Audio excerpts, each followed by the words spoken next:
2019년도도 2주밖에 안 남았습니다.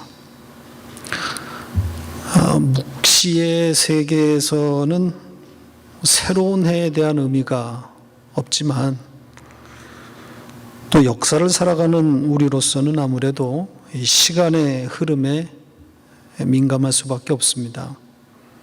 연말이 되면 자연스럽게 한 해를 돌아보게 되는 것이고, 또 새해가 되면 계획과 다짐을 하게 되는 것이 현실인 것 같습니다. 이 묵시와 역사라고 하는 이 두 실제하는 현실 가운데 우리가 끼어 있습니다. 묵시라는 현실, 또 역사라고 하는 현실, 엄연한 두 현실입니다. 잘 알다시피 묵시는 영원이라고 하는 시간 없음의 무한의 세계이고, 역사는 종착역이 있는 유한의 세계입니다. 묵시는 보이지 않지만 원형이고, 역사는 보이지만 원형을 고스란히 담은 그림자이며 표적입니다. 성도는 신앙생활을 하게 된 자들인데, 신앙생활을 이렇게도 정의할 수 있을 겁니다. 역사라는 유한의 시간 속에서 영원한 묵시의 세계를 배우는 전 과정이다, 이렇게 말할 수 있을 겁니다. 보이지 않았던 묵시의 세계를 봄으로 보게 됨으로 삶이 더 풍성해지는 거죠. 신비한 경험들을 하게 되는 겁니다. 신비한 경험이란 방언이나 예언, 환상이나 입신과 같은 그런 체험을 말하는 것이 아니라 삼라만상, 만물을 해석하는 능력을 말하는 겁니다. 나와 내 주변에서 일어나는 일을 천국의 관점, 영생이라고 하는 영원한 생명의 관점에서 해석하는 원천적인 능력을 가지게 되었다는 뜻입니다. 만약 성도에게 어떤 고난이나 불행한 사건이 찾아왔을 때, 흔히 일어나는 일들이지 않습니까? 믿음은 그로 하여금, 하나님의 백성으로 하여금 그 고난과 불행을 묵시의 관점으로, 그러니까 하늘의 관점으로 데려다 줍니다. 믿음이 그렇게 일을 하는 거죠. 그래서 보이는 것에만 매몰되지 않도록 하늘의 시각을 갖게 해줍니다. 좀 쉽게 예를 들면, 여러분 중에 누가 2014년 4월 16일 현재 한국 경기도 안산시에 거주하면서 안산 단원고에 다니던 자식이 있었는데, 제주도 수학여행을 보냈다가 세월호와 함께 침몰하는 바람에 그 자식을 잃고 또 시신도 수습하지 못한 일이 일어났다고 한번 가정해 봅시다. 끔찍한 일이 일어난 거죠. 이 닥쳐온 불행을 극복하는 방식에 대해서 좀 한번 예를 들어서 생각을 해보겠습니다. 사람들이 어떻게 이 아픔을 극복해내는가? 하나님을 모르는 믿음이 없는 자연인들의 극복 방식과 믿음을 가진 성도의 극복 방식은 어떻게 다를까요? 인간은 어떤 방식으로든 대부분 불행을 극복해냅니다. 신앙인이든 아니든 결국은 이겨냅니다. 아주 드물게 극복해내지 못한 사람들이 스스로 목숨을 끊기도 하지만 드문 경우고요. 결국은 다 극복해내는데 성도는 그 방식이 다르다는 겁니다. 세상이 추천하고 세상 사람들이 이겨내는 방식은 대체적으로 승화의 방식인 것 같아요. 승화시키는 거죠. 그러니까 한마디로 그들의 죽음을 헛되이 하지 말자며 의미를 부여하는 겁니다. 그들의 희생을 추모하고 다시는 이런 비극이 재발되지 않도록 뜻을 모으는 일에 힘을 쏟게 됩니다. 추모비를 세우고 기념관을 건립하는 이런 사업들을 벌립니다. 이런 일에 마음을 쓰면서 아픔을 딛고 일어나게 되는 거죠. 이런 방식, 승화시키는 이런 방식으로 많은 사람들이 슬픔을 잘 이겨내고 있습니다.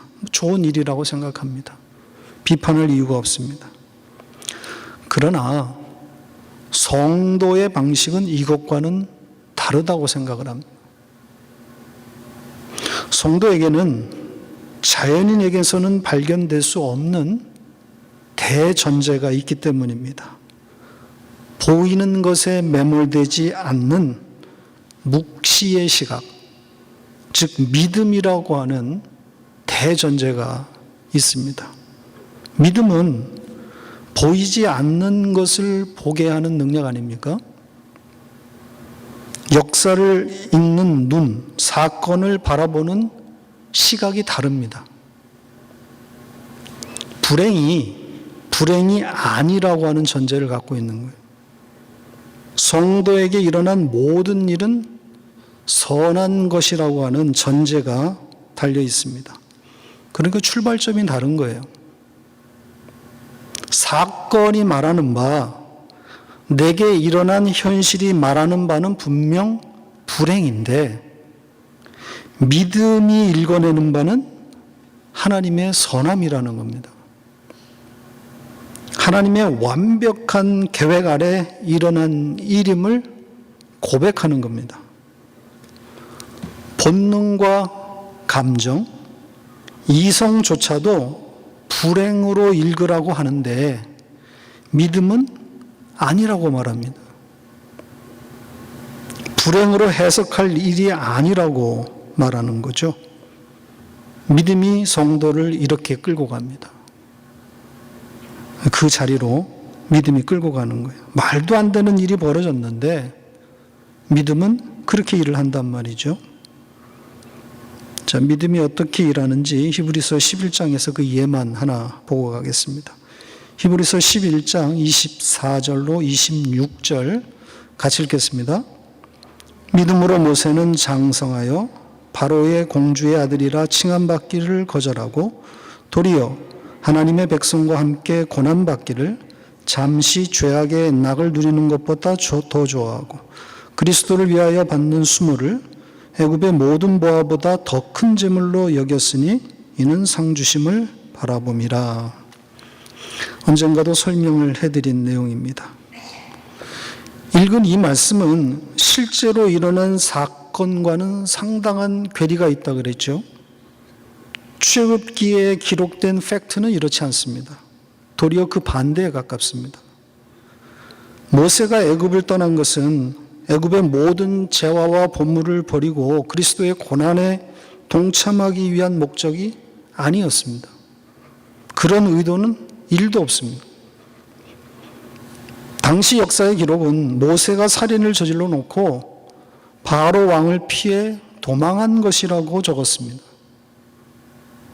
그리고 역사학자들은 모세가 권력 싸움에서 밀린 것이라 이렇게 해석합니다.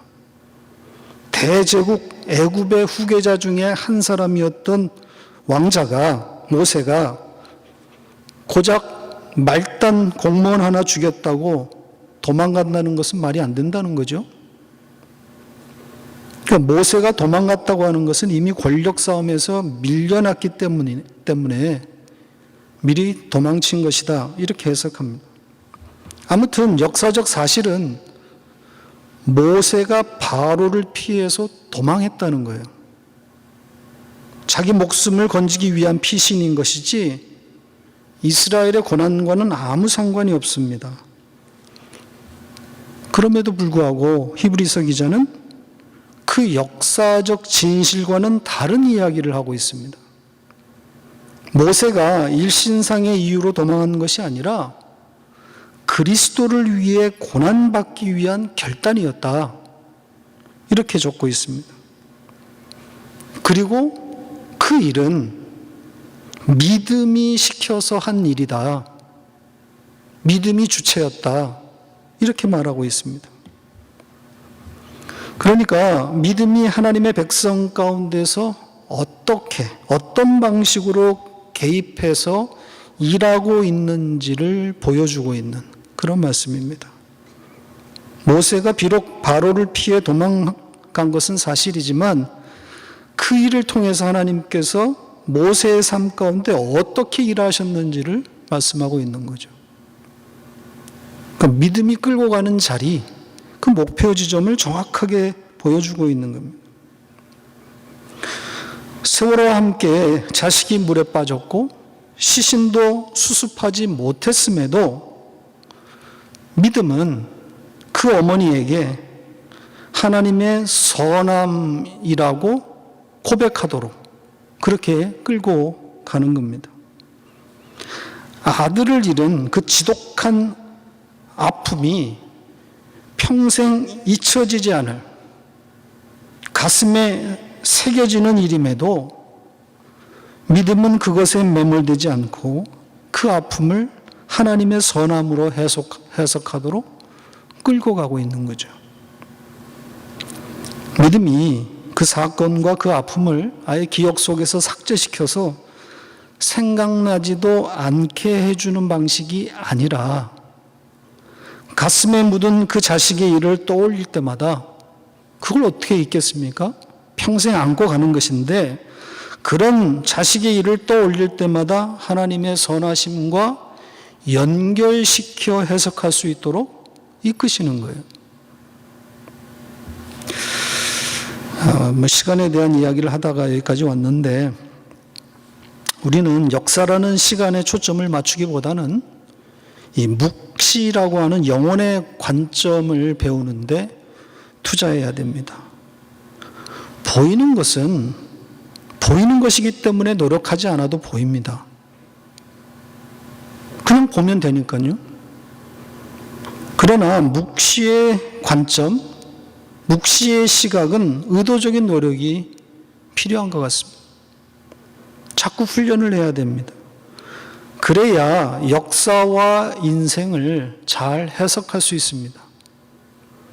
우리에게 끊임없이 찾아오는 고난과 이 불행의 문제, 이것을 해석할 수 있는 능력이 생기는 거예요. 지식이 있어야 감정이 따라옵니다. 가슴을 데워서 지식을 받으려고 하는 것은 순서가 틀린 겁니다. 하나님과 성경에 대한 바른 지식이 있어야 가슴이 떨리는 거죠. 뇌가 움직여야 심장이 뛰는 원리와 같습니다. 흥분시켜서 말씀을 먹이는 것이 아닙니다. 말씀을 먹이면 흥분하게 돼 있어요. 감정이 움직인단 말이죠. 이번 주에 성탄절이 껴 있습니다. 절기에 대한 설교는 여러 번 했기 때문에 더 이상 논하지 않겠습니다. 성탄의 의미를 굳이 말하려고 한다면 매주일이 성탄절입니다. 그런 의미가 아니라면 성탄절은 입 밖에도 꺼낼 가치가 없습니다. 한 날을 기념하는 것이라면 가치가 없다. 자, 8번의 이 깨기 시리즈를 마치고 성경 어디로 갈까 고민하다가 에베소서로 가기로 결정했습니다. 그동안 구약과 신약을 번갈아 가면서 강의했기 때문에 신약에서 어디로 갈까 생각하다가 에베소를 택하게 되었습니다. 오늘은 에베소서 서론이 되겠습니다. 이 서론이라고 하면 책의 저자, 또 최초의 수신자, 또 기록 연대와 배경, 그리고 그 책의 성격, 이런 것을 다루게 됩니다. 에베소서라고 하는 이 책 이름에 나와 있듯이 이 책은 서신입니다. 편지라는 거죠. 편지의 성격을 띤 책입니다. 이 편지는 사도 바울이 모든 전도 여행을 마친 후 로마 감옥에 투옥된 상태에서 보낸 옥중 서신으로 알려져 있습니다.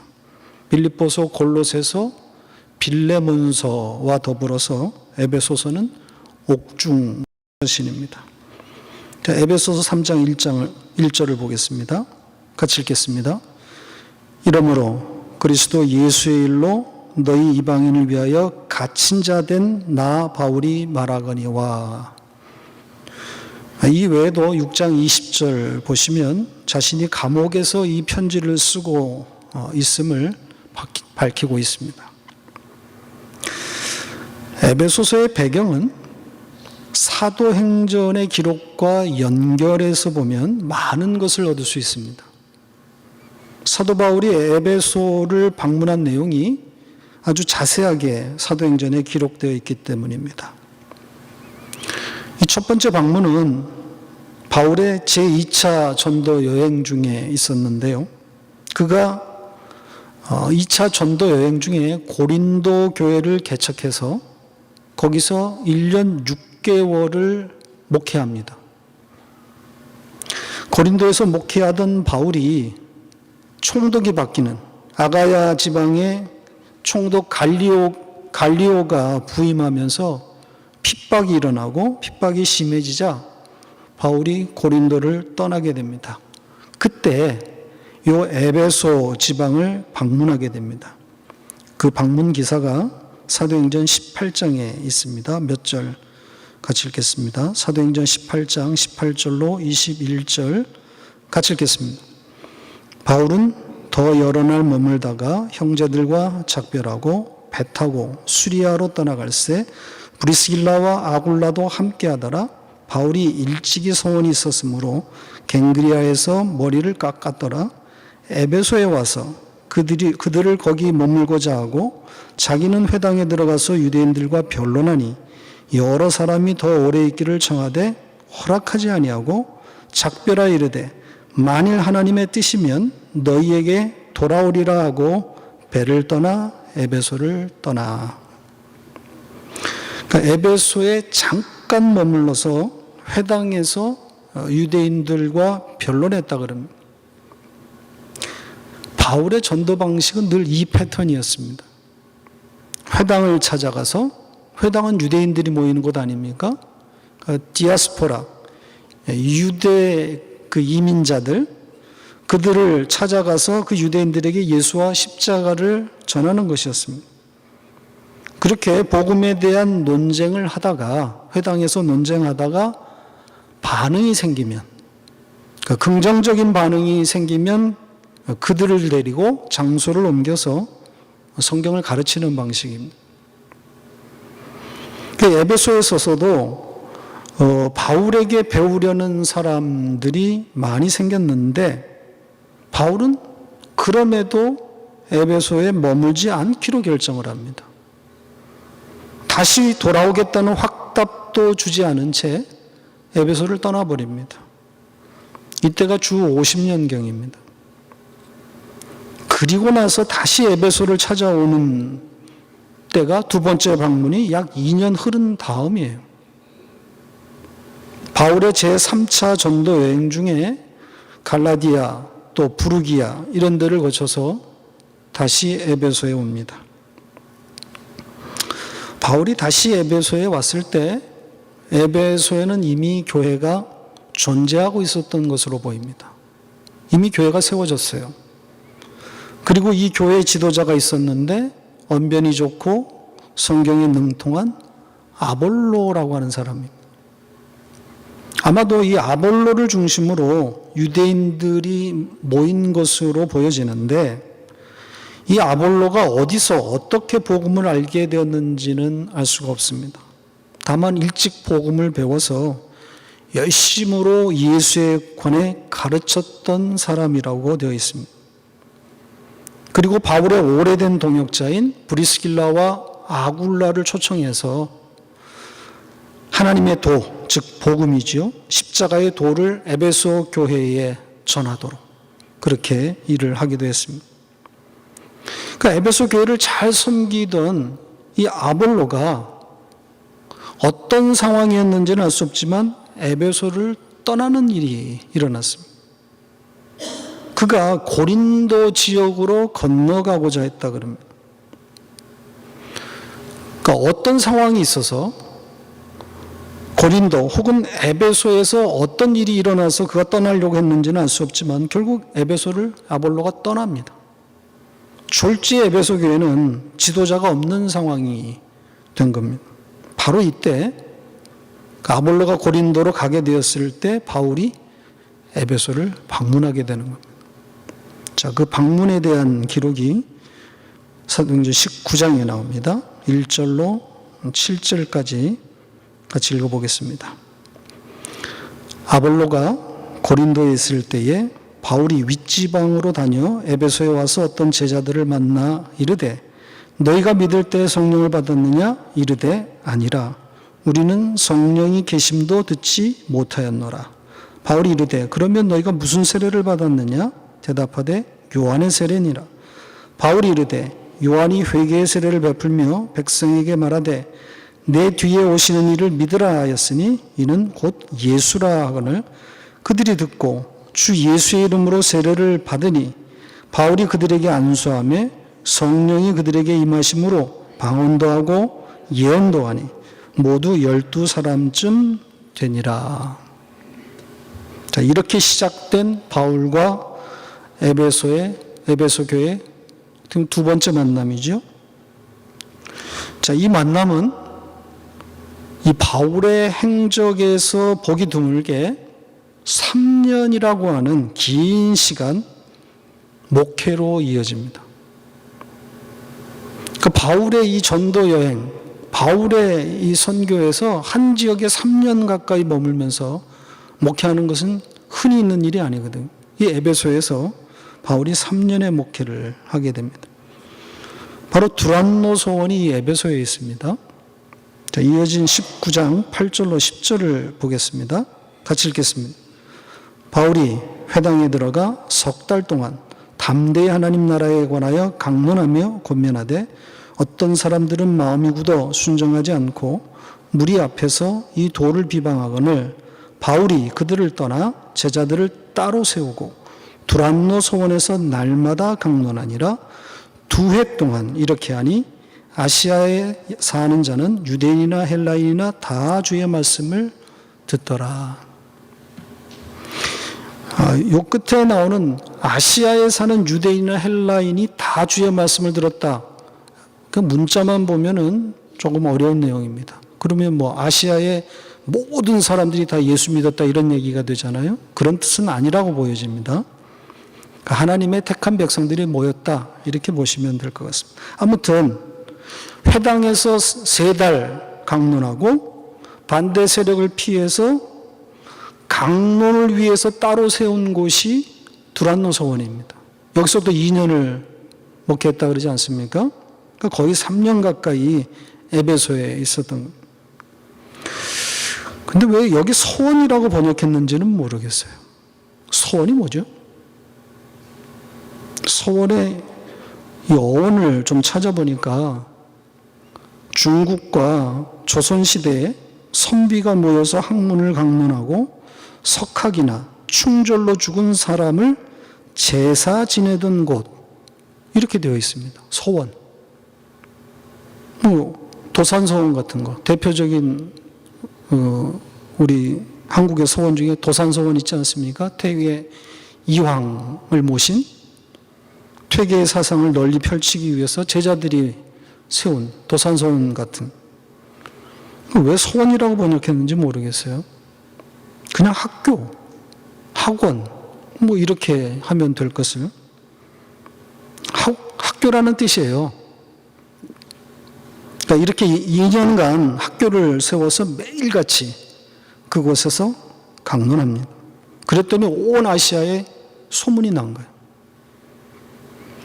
여기 아시아는 소아시아를 말하는 겁니다. 지금의 이 터키 전역이라고 보시면 됩니다. 그러니까 에베소로 사람들이 몰려온 거예요. 소문을 듣고 큰 부흥이 일어난 겁니다. 강론만 있었던 것이 아니라 강론과 더불어서 표적도 많이 나타났습니다. 바울이 쓰던 손수건이나 앞치마를 가져다가 대기만 해도 바울이 직접 가지 않고 바울이 쓰던 손수건만 갖다 대기만 해도 병자가 낫는 이런 희한한 일들, 기적들이 일어납니다. 마술사가 회개하고 귀신이 떠나는 일들이 나타났습니다.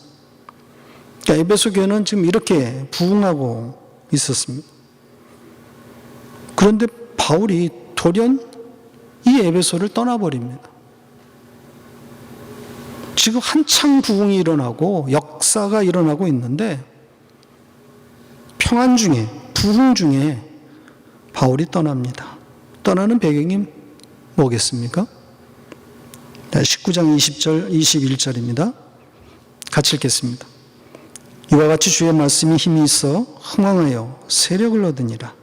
이 일이 있은 후에 바울이 마게도냐와 아가야를 거쳐 예루살렘에 가기로 작정하여 이르되 내가 거기 갔다가 후에 로마도 보아야 하리라 하고, 이게 떠나는 배경입니다. 한창 부흥하고 있을 때, 어떻게 보면 시절이 좋을 때 아닙니까? 그런데 바울의 마음속에는 로마가 있었던 거예요. 최종 목적지인 로마를 본 겁니다.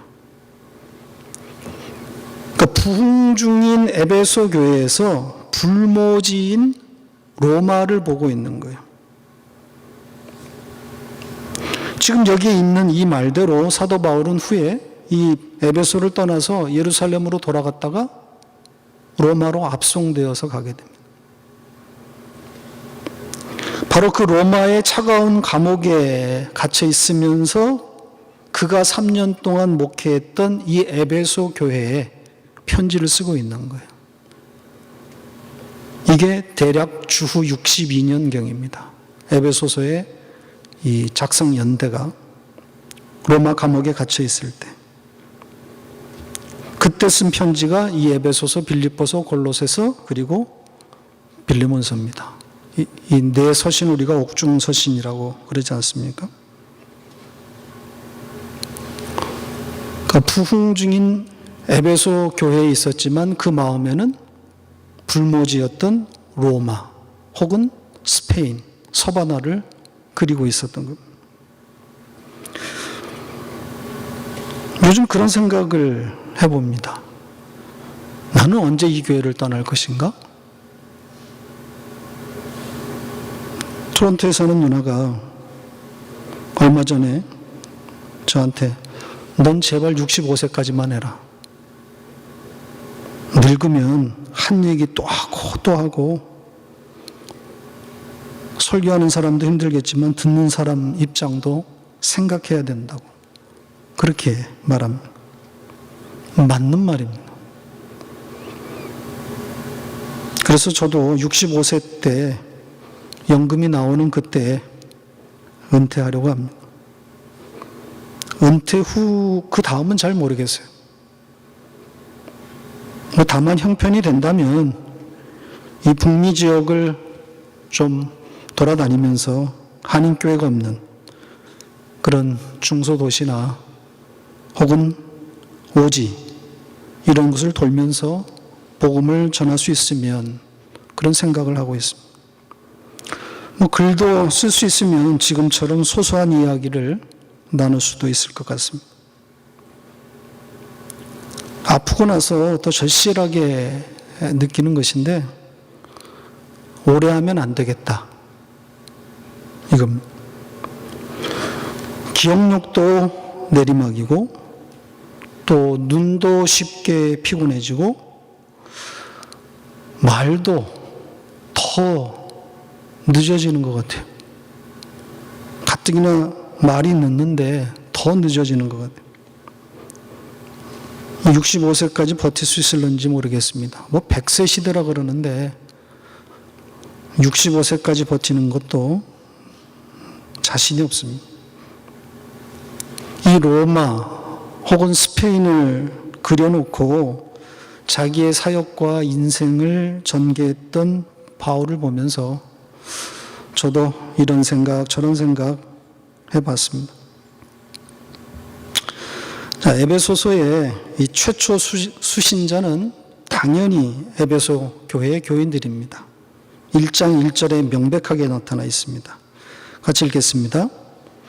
하나님의 뜻으로 말미암아 그리스도 예수의 사도된 바울은 에베소에 있는 성도들과 그리스도 예수 안에 있는 신실한 자들에게 편지하노니.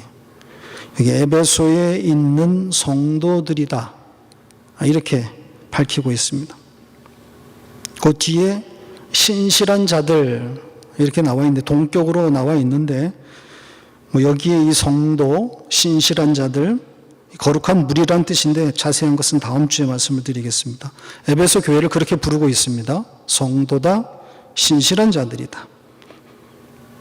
그러니까 에베소 교회에 편지한다 이 말입니다. 그런데 학자들은 에베소서가 회람서신이었을 것으로 그렇게 추측합니다. 그러니까 최초 수신자는 에베소 교회지만 바울이 이 편지가 에베소 교회뿐 아니라 주변의 아시아 교회들에게 읽혀지기를 바라는 마음으로 혹은 돌려볼 것을 목적으로 하고 의도를 갖고 썼을 것이다, 그렇게 보인다는 거예요. 대표적인 회람서신인 골로새서, 이 골로새서와 함께 에베소서도 회람되었을 것으로 그렇게 추측을 합니다. 그 근거가 골로새서 4장 16절에 있습니다. 같이 읽겠습니다. 이 편지를 너희에게서 읽은 후에 라오디게아인의 교회에서도 읽게 하고 또 라오디게아 교회로부터 오는 편지를 너희도 읽으라. 이 말씀에 보면 이 편지를 너희가 읽고 난 다음에 라오디게아 교회로 보내라 그러죠. 그러니까 여기에 이 편지는 골로새서란 말입니다. 그러니까 골로새서는 틀림없이 회람입니다. 골로새 교회에 먼저 보내고 다 읽고 나면 라오디게아 교회로 보내라. 그래서 돌려보라는 거 아니겠습니까? 그러면서 뒤에 뭐라고 되어 있습니까? 라오디게아 교회로부터 오는 편지, 올 편지. 조금 있으면 어떤 편지가 또 올 것이다. 그것도 읽어라. 바로 여기에 라오디게아로부터 오는 편지는 에베소서였을 것이다. 학자들은 이렇게 보고 있는 거죠. 그래서 에베소서는 골로새서와 더불어서 회람 서신이다, 그렇게 보고 있는 겁니다. 그러니까 이 회람인지 아닌지 여부가 이 편지의 목적, 그러니까 이 에베소서의 내용과도 연관이 있습니다. 그러니까 회람 서신이었다고 한다면 이 편지는 에베소 교회의 어떤 특정한 문제를 다루고 있는 의도는 아니다 이거죠. 돌려볼 것이기 때문에. 그러니까 모든 교회가 다 읽도록 그렇게 의도했다면 에베소 교회의 어떤 특정한 형편이 담겨 있지는 않을 수 있다라는 겁니다. 일반적인 이야기를 썼을 것이다 하는 거죠. 아시아의 모든 교회가 읽기를 바라는 그런 주제를 담았다는 겁니다. 일반적으로 에베소서의 가장 큰 주제를 교회 이야기다, 교회론이라고 그렇게 분류합니다. 교회가 무엇인지, 교회의 본질을 말하는 책이라는 거죠. 틀리지 않은 주장입니다.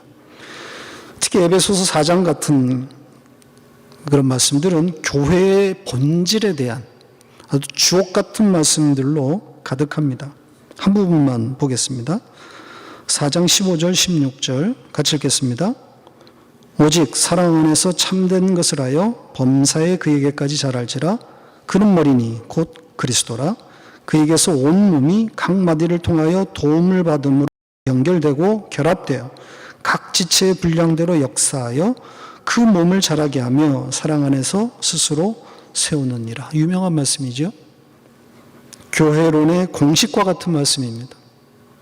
머리이신 예수 그리스도를 중심으로 공동체가, 하나님의 백성들이 하나로 연합되어 있음을 말하고 있는 그런 내용입니다. 그럼에도 저는 이것보다 바울 사도가 에베소서에서 강조한 내용이 따로 있다고 생각합니다. 그게 뭐겠어요? 오늘날 교회들이 거의 다루고 있지 않는 창세전 언약입니다. 창세전 하나님의 예정과 선택, 하나님의 거저 주시는 은혜를 이 에베소서가 강조하고 있습니다. 에베소서의 첫 장인 1장은 온통 이 주제를 말하고 있습니다. 창세전 하나님의 언약. 그러니까 창세전 이야기로 에베소서가 시작되고 있단 말이죠. 창세전 이야기, 즉 묵시를 말하고 있는 거예요. 저더러 에베소서의 요절을 꼽으라고 한다면 주저없이 저는 1장 4절 5절을 꼽습니다. 같이 읽겠습니다. 곧 창세전에 그리스도 안에서 우리를 택하사 우리로 사랑 안에서 그 앞에 거룩하고 흠이 없게 하시려고 그 기쁘신 뜻대로 우리를 예정하사 예수 그리스도로 말미암아 자기의 아들들이 되게 하셨으니, 우리가 받은 구원의 근거를 명확하게 밝히고 있지 않습니까? 창세전 언약에 따라서 구원이 이루어졌다, 이렇게 말하고 있습니다. 이 말은 인간의 구원에 있어서 전적으로 인간은 수동적이다, 피동적이다, 받는 위치에 있다는 거죠. 구원은 하나님의 일방적인 행위라는 겁니다. 그래야 찬송이 나올 것 아니겠습니까? 하나님이 인간을 창조하신 것이 찬송받기 위함이라고 표현할 정도로 인간의 창조 목적이 찬송하기 위함, 이렇게 말할 정도로 찬송은 절대적인 신앙의 요소입니다. 평생, 아니 영원토록 하나님을 찬송하려면 일방적인 구원이 있어야 하는 거죠.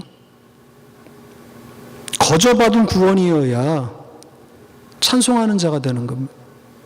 내 업적이나 노력이 구원에 조금이라도 공헌하게 되면 찬송할 이유가 없어요. 에베소서를 통해서 사도 바울이 아시아 모든 교회에 말하고 싶었던 것 중 핵심은 이 은혜의 복음 이야기입니다. 교회의 하나됨, 연합이라고 하는 주제도 결국 하나님의 일방적인 구원에 기초하고 있는 겁니다. 행위를 강조하는 것처럼 보이지만 에베소서가 후반부로 넘어갈수록 행위를 강조하는 것처럼 보이지만 사실은 하나님의 행위, 하나님의 열심을 강조하고 있습니다. 자, 오늘은 말씀을 이쯤에서 맺겠습니다. 우리가 앞으로 에베소를 배워가면서 특히 이 묵시에 대한 안목이 키워지기를 바랍니다. 분명히 이 두 실제하는 현실, 예수 그리스도가 창세전에 그 어린 양이 이미 죽었다고 성경은 말하고 또 역사 가운데 예수가 죽었단 말이죠. 분명히 묵시 가운데서도 그 예수가 죽었고 또 역사 가운데 등장해서 그 예수가 오셔서 죽었어요. 묵시와 이 역사의 이야기, 이런 것에 대한 안목이 좀 키워지기를 바랍니다. 에베소서를 읽으면서 내가 무엇을 할 것인지, 나의 할 일은 무엇인가를 배우기 전에 하나님께서 이미 행하신 일이 무엇인지를 아는 것이 중요합니다. doing이 아니라 being입니다. 내가 무엇을 할 것인가가 아니라 나는 누구인가? 하나님은 나에게 어떤 일을 행하셨는가? 그 하나님의 열심에 의해서, 하나님의 행위에 의해서 내가 어떤 존재가 되었는지를 알면 사실 손과 발은 그것에 따라 움직이게 돼 있어요. 굳이 무엇을 하라고 말하지 않아도 움직이게 됩니다. 정체성이 뚜렷하면, 자존감이 있으면 흔들리지 않습니다. 쫄지 않습니다. 사랑을 많이 받고 자란 아이들일수록 위기 상황을 자신 있게 돌파하는 것과 같은 이치예요.